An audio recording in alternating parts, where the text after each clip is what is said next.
is that inside of every single young man, there's a rebel. Whether it's the punk rock rebels, whatever it is, every single young man has a degree of rebel in him. Mm-hmm. So when you take their hero and martyr him, what does that do? It solidifies the rebel status. You wouldn't believe, I've had 17-year-old kids from Slovenia email me trying to give me their life savings of $2,500. Anything to help you. The amount of money they're trying to, bro, I don't need money. Thank you. These kids will do anything to keep me alive. It's true belief. It's true belief. That's why they tried to annihilate me. They thought we have to annihilate him now. He's going to get to a point where he can't be annihilated. But it didn't work. In fact, it re-solidified it. I had to find other platforms. Perhaps it slowed it down, whatever. But the hearts and minds are still there. There was a video that was on my Instagram of when I went to Slovenia. Slovenia. I've never been to Slovenia in my life. I turned up in the Chiron. I parked outside a hotel. I don't know if you guys seen it. There are 5,000 or 10,000 people outside the hotel screaming, top G, top G, top G. I'm in the room with these two chicks, and they're looking at me and looking at each other like, fuck. I was like, you're getting top G tonight. Like, I don't know. Top G, top G. They were standing there for hours. We had to call the police. They're like, it's a different level of movement.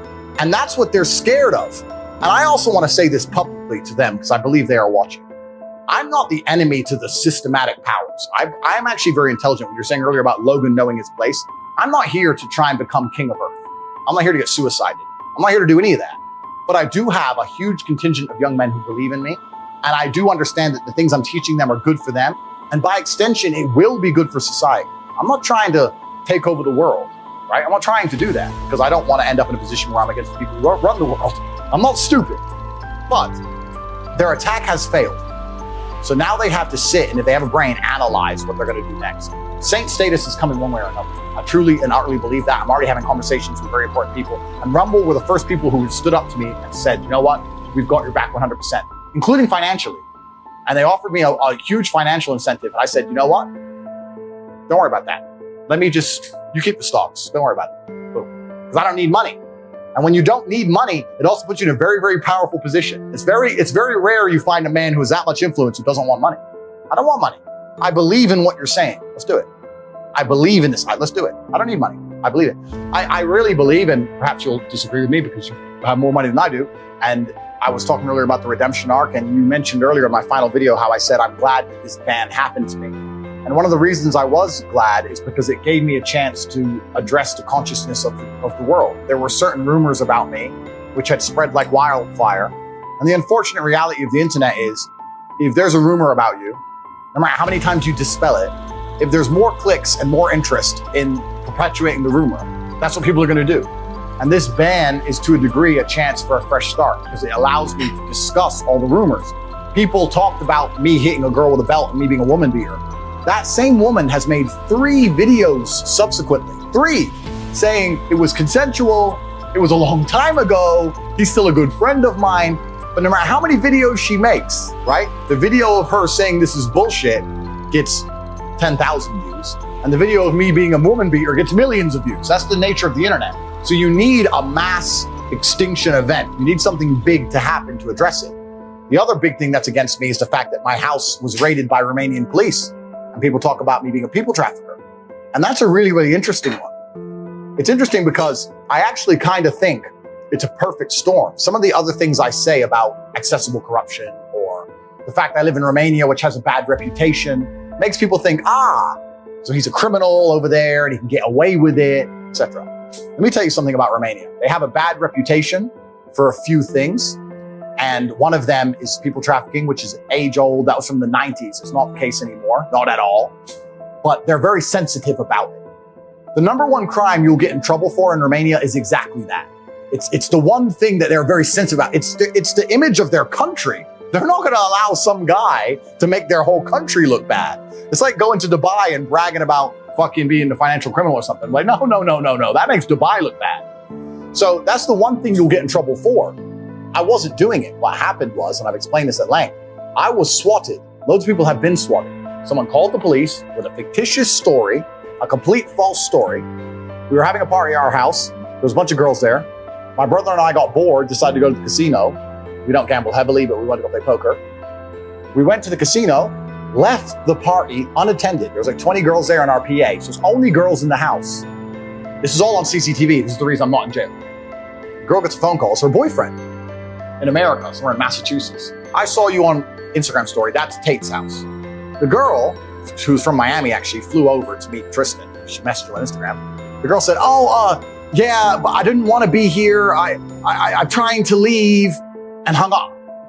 So her boyfriend, simps, bro. I don't know if he believed her. I don't know if he was jealous of us. I don't know what. Calls the American embassy in Romania and said, my girlfriend's being held against her will in this house. Now, I have absolute respect for the Romanian authorities. I would hate to live in a country where they get a phone call saying a woman is kidnapped and they don't bother to do anything about it. That would be a terrible country to live in. Of course they strapped up. Of course they turned up. They were very, very respectful.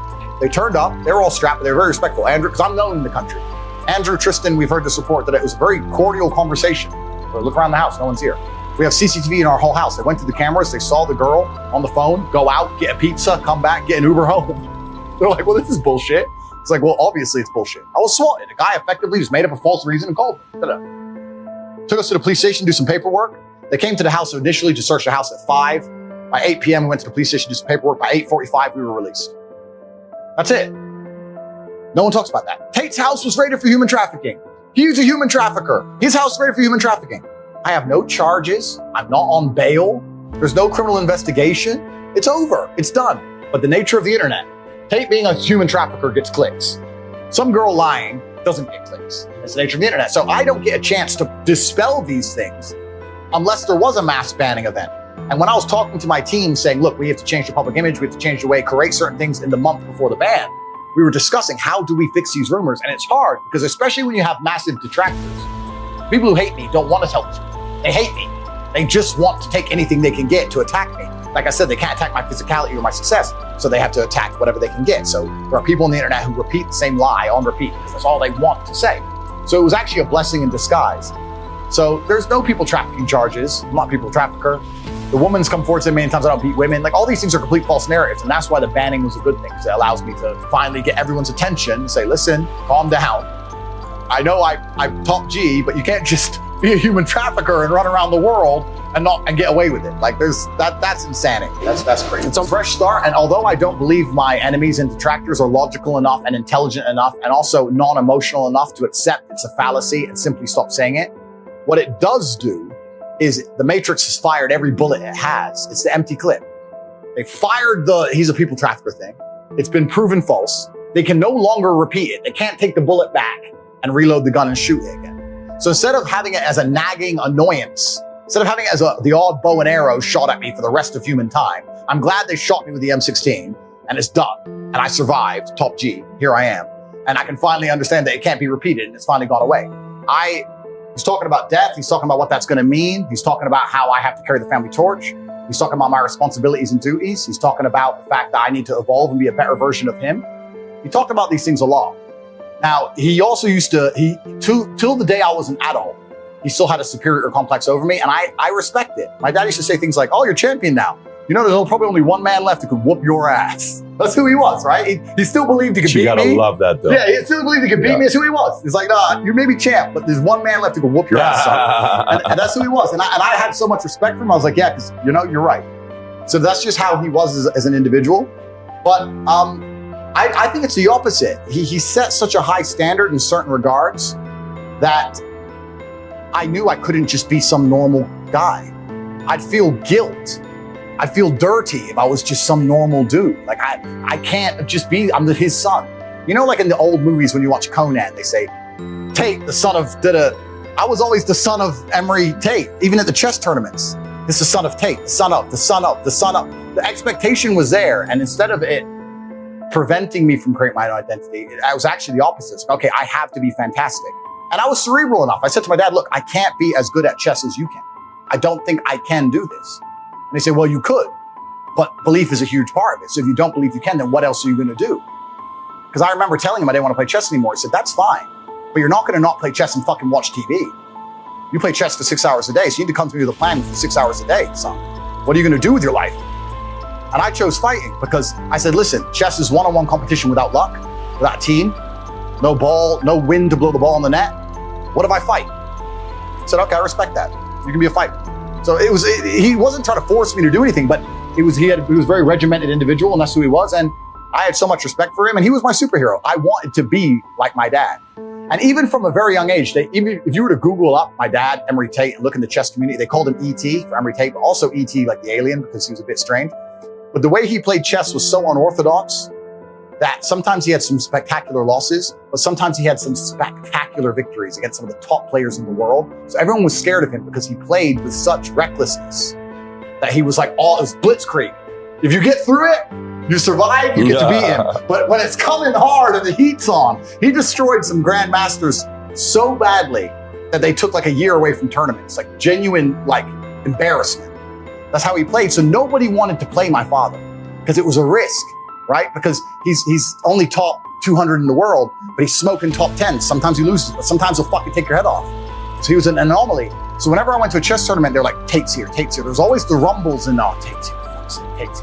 So the name was always feared. And I think that was part of it for me. I wanted, when I turned up to a fight event, Tate's here. I want my name to mean something, right? I wanted it to mean something like, and that was always very important to me. And I was just told, look, you want your name to matter, then you have to go make it matter. It's not gonna matter by default. And if you have good parents, and some hardship and some trauma, I think any man can become anything. And he just made it clear that as you excel in life, you're gonna have a lot of enemies. And if you can't rely on your brother, you can't rely on anybody. And even when we were kids and we would argue, I remember one time we were arguing over Lego, dumb shit.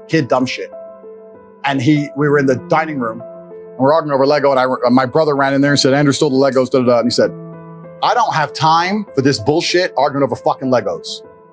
And my brother was crying because we'd had a little fight and I'd hit him or whatever. And he put us in the dining room. He said, you're both staying in this room in fucking silence for 2 hours straight. If I hear a noise, I'm starting the timer. So sit here. And we're both scared of getting hit from him, right? So we're like, shit. So we sit there. And we're sitting there looking at each other, two 10 and 8-year-olds crying, angry at each other. And as soon as one of us would like move on the seat, he'd say, I'm starting it again. And after 2 hours of sitting in perfect silence, it got to the point where me and Tristan learned, just don't argue around dad, because you're gonna end up just sitting in silence, staring at each other in the face, just sitting there. So we just didn't argue around dad anymore. And then by extension, mom was like, I'll tell your dad. So it was like, oh shit. And then we just stopped arguing completely. Me and my brother have not had a serious argument in years. Gotta love it. Well, if we disagree, wow, we'll like, okay, we disagree, it'll be 5 minutes, 10 minutes. Sure. But we'll never ever argue. We share everything. We live in the same house, all the cars we share, bank accounts, like besides women in underwear, you name it. We share absolutely everything from head to toe. We never, ever, ever argue. And another key to that relationship is Tristan accepting I'm the older brother. That is a big key to it. Tristan will accept. Older or alpha? There's a difference. It is a difference, but I also think if we ever do truly contest, he will say, okay, well, it's 50-50. And I might pull out this card once a year of that, but you're the older brother. So there still is that older brother Meaning thing. he knows you're the alpha. I think so, yeah. I think he knows, well, you're the big brother. You're the older one, so if we're ever 50-50 on a call, I'm the older brother, so that's it. But I also, unlike a social media company, know when to use my power.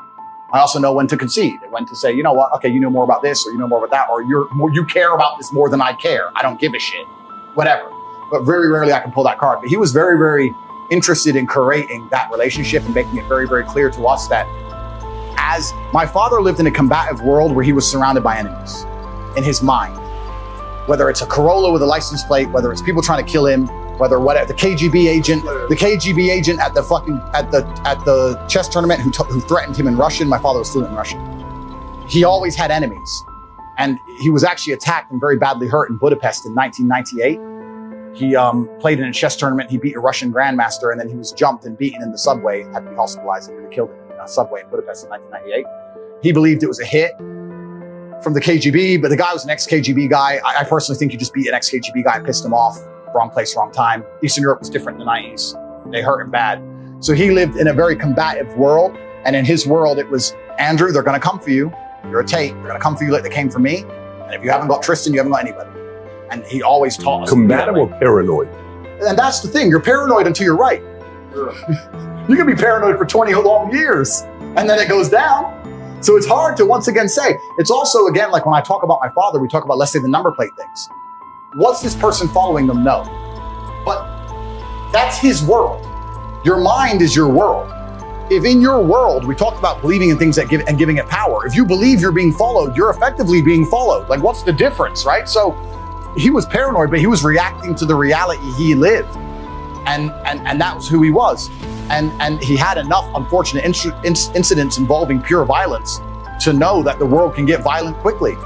And this is the difference between fighting and violence. We talk about this all the time. People say, oh, Tate, you're a fighter. And I say, listen, I grew up in a world of violence. And even to this day, I know some very, very violent people. And there's a massive difference between fighting and violence. I've seen genuine violence. It's an ugly thing. Like, I'm a fighter, right?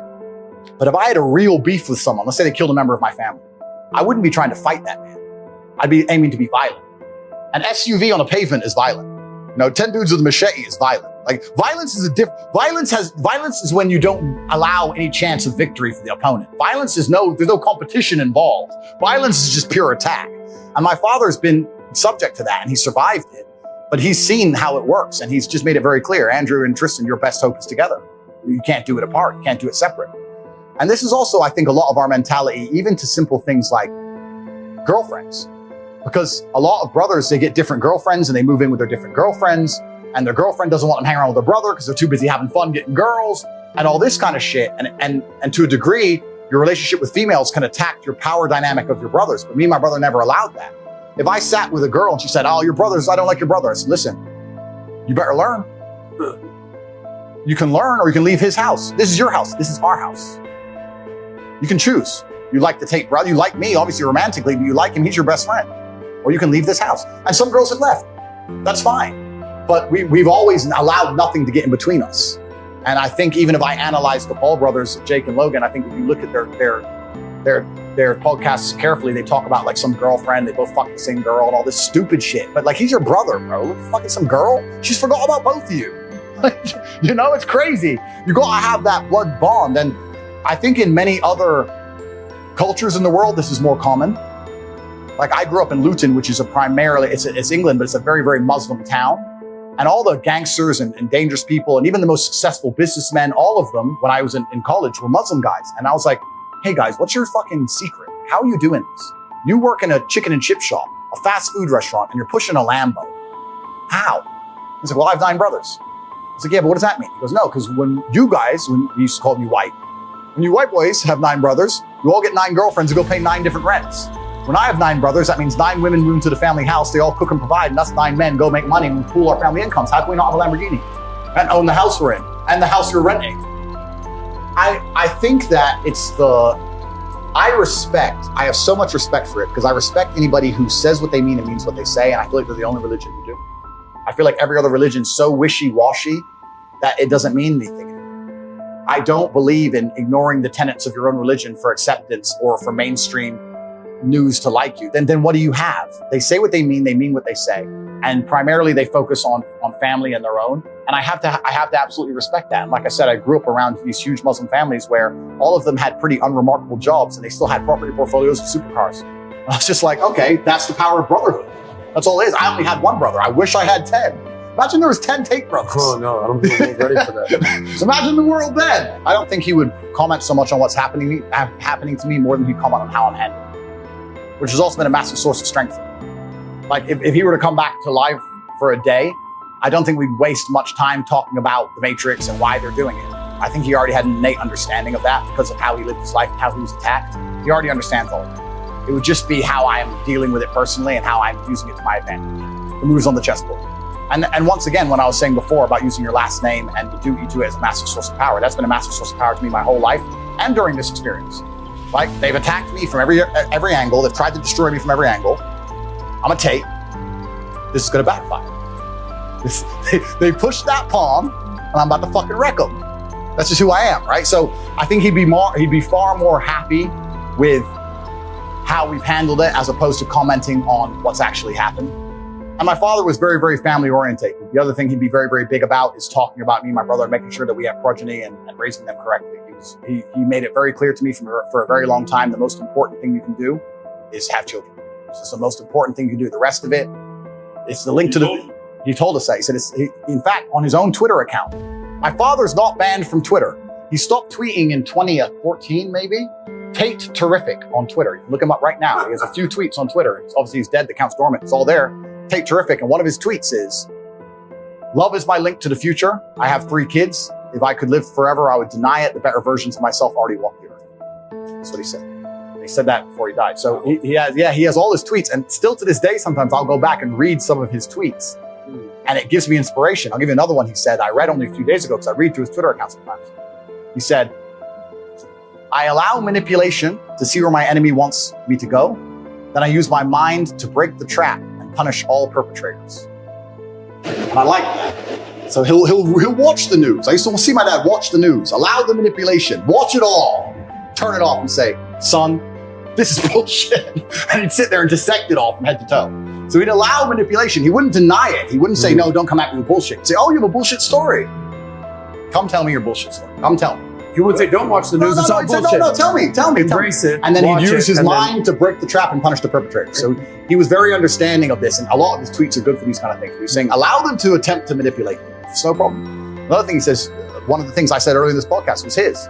You must analyze every firmly held belief you have, realize where it came from, who gave it to you, and if they have your best interests at heart, resist the slave mind.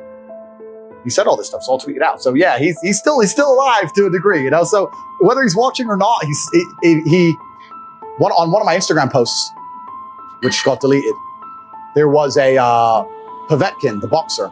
It was a interaction in his corner of the 11th round of a title fight for Povetkin in the early 2000s, and his corner was saying, "Do you miss your father?" And he said, "Yes, I miss my father." He goes, "If you become champion, he lives forever." And he's right. If you become remarkable enough as a man, they talk about your origin story, which is your father. So it is my duty to my father to be the man I am. Totally. No one would be talking about my dad, maybe in chess circles, but no one would be talking about my dad in mainstream consciousness if I wasn't who I am. No doubt. So I keep him alive. Yeah. And it is my son's duty to do exactly that for me, to keep me alive. The man who got banned and broke social media big tech monopoly. Mm-hmm. This is my son's job. So this is what's so important. He lives forever through me. Yeah. And he'll live through it and I will live forever through my son. And that's the beautiful thing of, yeah, my sister is very successful. She is a lawyer, and I do think it resonated to a degree. However, I think my father's worldview was so primal and so based in many things which have a masculine edge, like threats and violence and enemies and things that women don't truly consider, that I think his teaching style was far more akin to men. And even, I think that's just how he was. I think that it's easier for a man to adopt it. I don't think that many women, and I don't want to be labeled a misogynist, it's just my worldview. I don't think many women have a true, because it's not their job to be, to some degree, they feel like men should protect them to some degree. Most of them, I don't feel like they have a true akin to threats sometimes. I give a million different examples, but if I go on a date with a girl in a restaurant, the first thing she wants to do is put on Instagram instantly. I'm like, no, whoa. You can't, we're here now. Like, you can't be putting that we're in this restaurant with the napkin and that's how they kill Pop Smoke. Like, calm down. But it doesn't consider their mind there's a threat, or that many women don't accept that there are groups of men right now sitting in rooms, scrolling social media, looking for someone to get. Looking for someone to get. They're just sitting there, 10 brothers from fuck knows where, sitting there just going, that was 10 minutes ago, this tag. Oh, Mr. Bugatti. Yeah. Tate's in Miami at the club right now. It's real. This doesn't really cross female consciousness sometimes. And I understand why, because I think if a woman knew how dangerous the world is, she wouldn't leave the house. So it's easier just to not look at that world. But the way my dad taught and the things he said, it resonated with me and my brother more than it would resonate with my sister. My sister's still very, very successful in her own way, and she's married now, and she's a kid, et cetera, and she has her own man, et cetera. But also, I think when a woman gets married, she takes influence from the man she marries. Yeah, so my mother was fantastic. She was an amazing mother. I don't know if I can talk about positive and negatives. My mother was very much subservient to my father, which was a good thing. They used to have arguments, etc. And I think I learned a lot of my lessons, I guess, on male-female dynamics to a degree from my childhood. Like, I remember one time my father was away at a chess tournament for a month and a half. He was away for a really long time. He was at a chess tournament, playing chess all over the country. Came back after a month and a half. Within 45 minutes, him and my mom are arguing. I think she found something in his pocket, phone numbers. I don't know what it was. Started arguing. We just walked in the house. They started arguing, and he came down to me and said, "Son, give me a hug." Gave him a hug. He goes, "All right, see you in a few weeks." It's like, "Where are you going?" He goes, "When you're older, you'll understand. Your mother won't shut up." walked out the door. I didn't see him again for 2 weeks. That's who he was. Like, I come home. Oh, you want to, fuck this. That's how he was as a man, right? So I learned, I'm not saying that I'm that way, but this is my childhood, right? I saw it. But my mother was quite subservient to my father. My father was certainly a disciplinarian. He was certainly the man who's in charge of the house. My mother did her job fantastically. She taught us how to read. She fed us very well. She made sure we ate good. And my dad's basic tenet was, your mother is in charge of keeping you alive. Food, go to bed on time, eat good, go to school, She's in charge of keeping you alive. But I'm in charge of teaching you how to be a man and conquer the world. So we have different roles. So she's gonna keep you alive. I'm gonna turn up when I turn up. I'm gonna teach you some shit. I'm gonna teach you how to live. I'm gonna teach you how to live. And they're different things. So they had very clear defined roles. To this day, my mother, she's still alive. I've retired her completely. So the first thing I did when I got rich was retire my mother. First thing I did, because my mother was, when they broke up, so the sad story of my father, which I've never told, but I'll tell it now. My father was in the Air Force. He discharged. After they diagnosed him with narcissistic personality disorder, they offered him a full military pension, $6,000 or $7,000 a month, saying that, you have this mental disorder, we'll give it to you because you were such a fantastic member of the Air Force. My dad was actually in intelligence. Some right-wing people on the internet think I'm a CIA plant because my father was with intelligence. I'm not a CIA plant. But my father was in intelligence. So when my father joined the Air Force, he got on the bus, like everyone else did back then in Alabama, got on the bus, you go, you do an IQ test. My father did so good, they moved him to intelligence. And my father, to this day, still holds, I believe, at the time of his death, he still held it, the fastest assimilation of a foreign language. So back in the 80s and 90s, if they needed someone who speaks Russian, they'd train a native English or American person. Nowadays, you can get an Estonian or a Latvian because they're pro-EU and they speak Russian fluently. It's easy. Back then, you needed a Russian speaker. You'd teach them. So they taught my dad Russian. He learned Russian fluently in 15 days, head to toe. So he held the fastest assimilation of the Russian language. I know that because when he died, I got a message on Facebook, I got a message on Facebook from a guy who I had never heard of, just saying, hi, you don't know who I am. I was in the Air Force with your father. I heard of his passing. I just want to let you know that I was in the same place as your father. I was a linguist also for the Air Force. At the time, I was living with a Russian woman and we spoke Russian fluently in the house.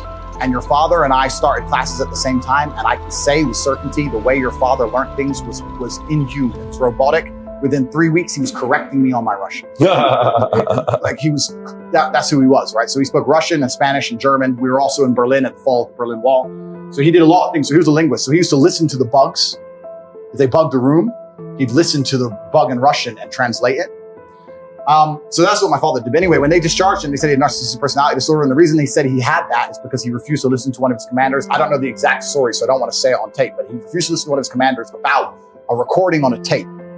And my father was arguing with him about the translation of a certain word. My father believed it was slang for something else. Superior believed it was something else. They got into a personal beef. It developed over months and months and months of arguments about translations.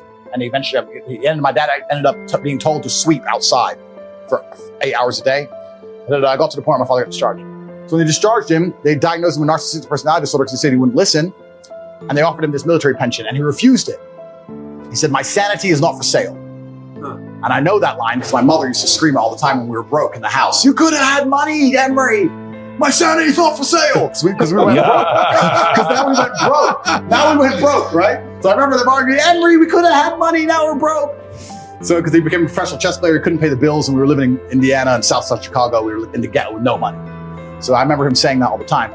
So eventually, my mother was English. We decided to move back to England because England has social housing. You get a free house and you can get benefits and that kind of thing. We moved back and my father stayed there.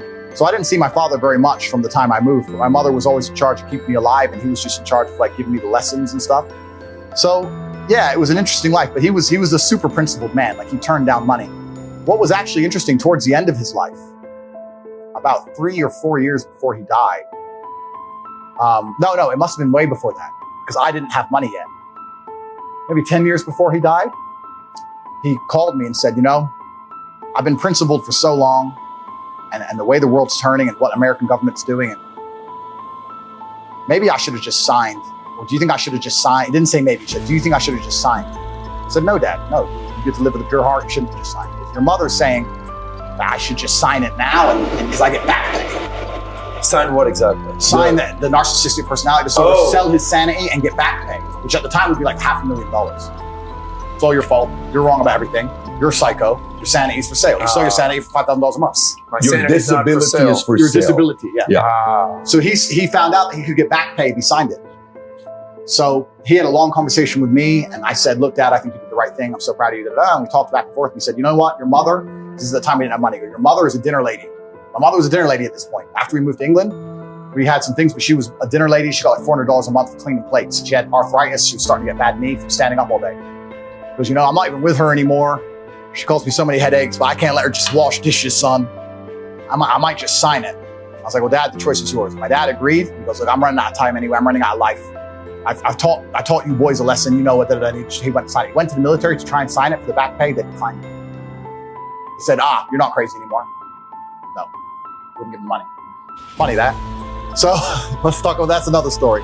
So when he died, I still didn't have that much money. But then after he died, luckily I started to make money about a year, 2 years later. And because he tried to retire my mother, obviously I also have an own debt to my mother. The first thing I did when I made money was retire my mother. So I'd say to this day, about 15 to 20% of my income goes to my mother. And she has panic attacks. Like she'll check her bank and be like, what is it? This is too much money. I can't buy it. She's like scared of it. I'm like, just buy a Lambo, chill, it's fine.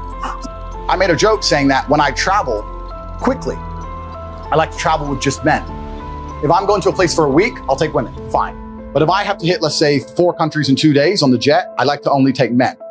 And they said, why? I said, well, and it was a joke. We were all sitting on a podcast. I said, well, traveling with a woman's like traveling like kids. They get hungry, they have bags, they need the toilet. With men, it's just military. In, out, boom, no sleep. In, out, boom, no sleep. Pack the bag, no sleep. On the jet, no sleep, no sleep. No, you're gonna be military, you can get it done. That's what I said, right? We have a Marine over here being like, that's what I said. Yeah. When I take my girlfriend, she's like, oh, we haven't slept in 2 days. I'm really, really hungry, Andrew. You it's like, oh, so am I. Shush.